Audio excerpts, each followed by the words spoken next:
everyone, welcome back to Eclecting. I'm Linda. I have been really lucky recently with my thrifting and vintage shopping. I've gotten some things that I think actually may be really valuable. I'm going to save one thing until the very end, and I'm going to ask my son to turn off the video before we get to that part so that he doesn't watch it and spoil his Christmas gift. And I know that's a dangerous thing to do because he's like 50% of my audience is my son. So I cut my audience right in half by asking someone not to watch. Please forgive any car sounds you hear outside. As soon as I turn on the record button, it sounds like the New Jersey Turnpike. And I don't live anywhere near New Jersey.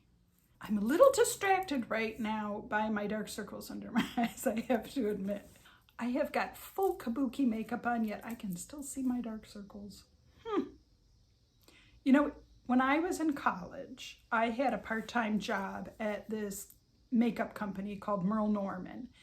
And it's 100 years ago, and it was all the rage, and you would go in and the Merle Norman employee, me, would do half the person's face. They would do a makeover.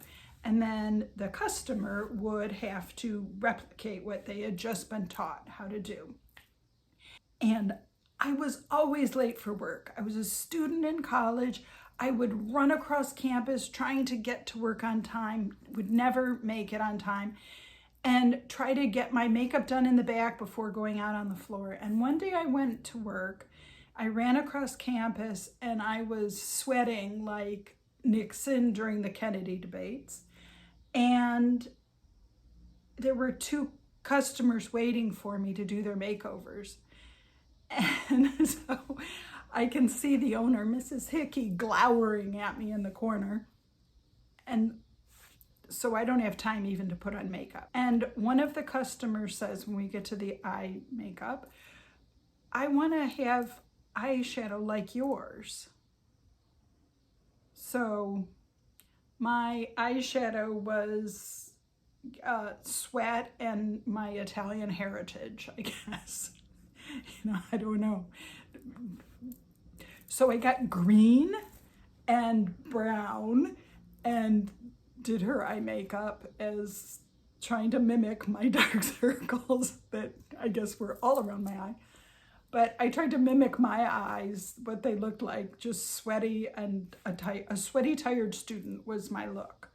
We're talking pre-heroin chic, and for you kids, Google it, but there was a time where like heroin chic was a look. And so this was just swarthy, tired college student who's super sweaty look. And I replicated it.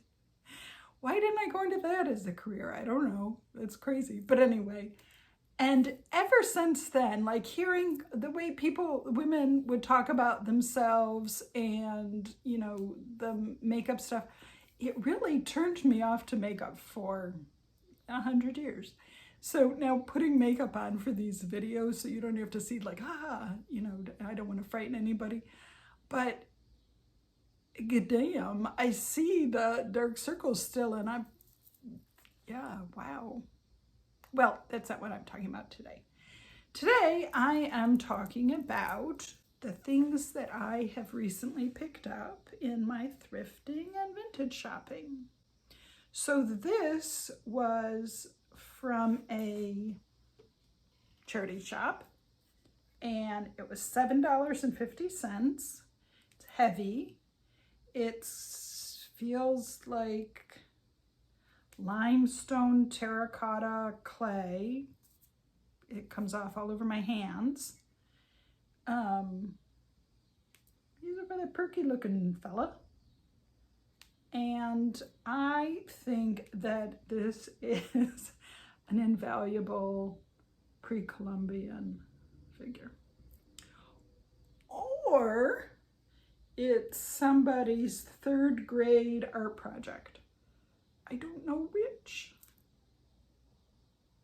Do you remember when Antique Roadshow said something where those ugly vases from Louisiana And a young woman watching recognized them as her best friend in middle school's art projects. They had to go back and do a show about, oops, we got this wrong. Well, I'm hoping my Pre-Columbian isn't identified by somebody's Nana right now who was just trying to downsize.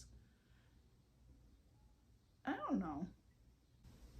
I'm going to buy a house with this. It's not possible to determine a value without an expert looking at your Pre-Columbian doorstop. It's worth more than the $7.50 you paid, but don't start looking to buy a house just yet. So one of my favorite charity shops in the Chicago area just closed their door. They're moving to an unknown location. And the day I went, everything was 50% off. I went back the next day because I've got a problem, and everything was 75% off. And then I went back the next day and it was fill a bag for $10. That 50% off day though, I got this antique doll bed. This is a bed that I bought for my son and his girlfriend's cat, Duchess, who's been staying with me until they get a bigger apartment. And the cat wants nothing to do with this bed. It's beautiful. So I'm just gonna keep putting treats on the bed, hoping to coax it onto it, because this is a giant cat. It's part Maine Coon, which, I don't know if you're like me, I'd never heard of a Maine Coon cat, but it's bigger than the dog I used to have. So I'm hoping it will go on this beautiful antique doll bed. You paid $17 for the antique doll bed. I would value it between $150 and $250.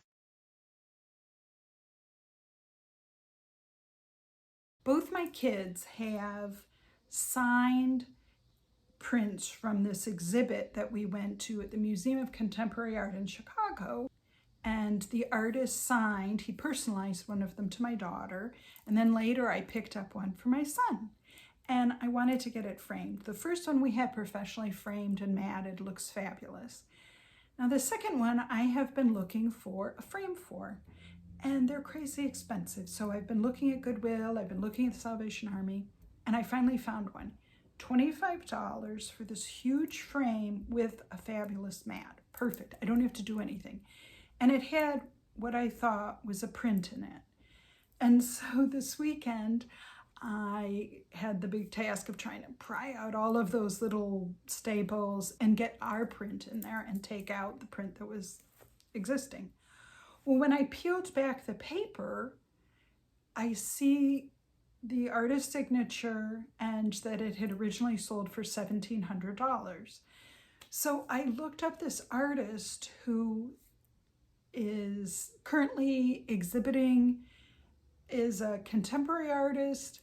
I don't want to say their name because I don't want to embarrass them, that their work, they're alive and currently exhibiting, and it's in, a Salvation Army.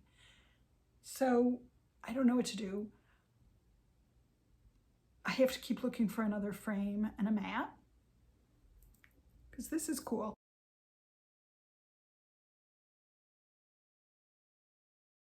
You paid $25 for a large frame and mat, but the true value was in the artwork. The piece is valued at $1,700. Not bad.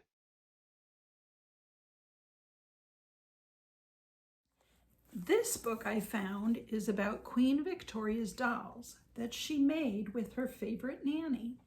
It was published in 1894 in London, and there are beautiful illustrations of the dolls that they made.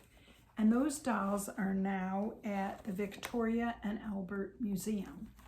It's a beautiful book with, look at the end paper in it. Isn't that pretty?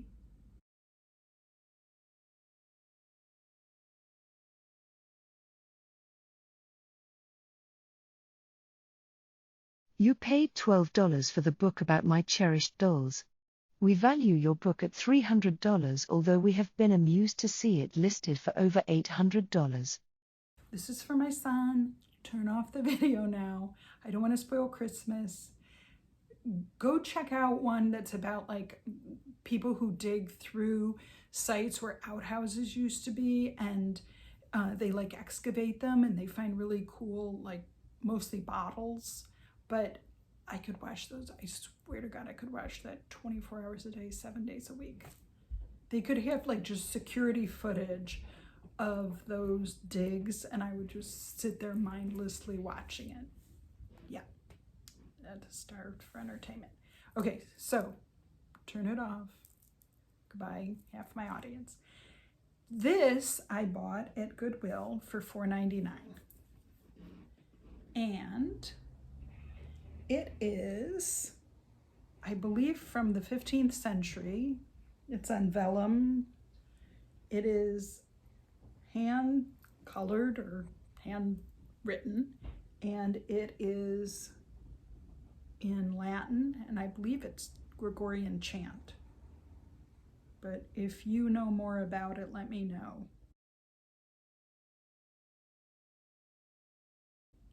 I have seen it listed between about $500 and $2,500. It's two-sided, so there's music on the other side.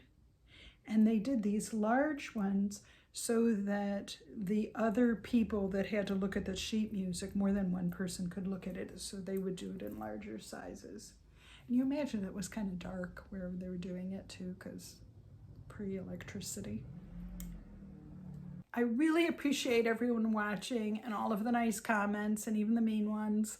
I hope that you tune in for the next video with more thrifting, junk store shopping, antiquing, and how I use those things.